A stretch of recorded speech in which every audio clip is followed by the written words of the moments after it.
এটা হচ্ছে মানুষের মাথার খুলির হার। সামনে থেকে দেখতে এরকম লাগে, সাইড থেকে এরকম এবং পিছন থেকে এরকম। সামনের এই যে এটা, এই দুটো গর্তের মতো যেটা লাগতেছে, এগুলো হচ্ছে অরবিট বা চোখের, আমাদের চোখ যেখানে থাকে অক্ষিকোটর বা চোখের খুলি। আর সামনের এই জায়গাটা হচ্ছে মানুষের নাকের অংশ। আর সামনে এটা হচ্ছে নিচের চোয়াল, উপরের চোয়াল, চোয়ালের সাথে দাঁত লাগানো আছে। এখন আমাদের বাইরে থেকে দেখে মনে হবে যে আসলে আমাদের মাথার খুলি মনে হয় একটা, না, মাথার খুলিতে অনেকগুলো হাড় আছে। এই সামনের দিকে কপাল যে তৈরি করছে এই হাড়ের নাম হচ্ছে ফ্রন্টাল হাড়, এই হাড়ের নাম প্যারাইটাল হাড়, এই দুইটা।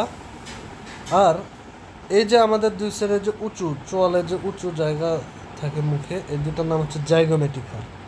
নিচের চোয়াল তৈরি করছে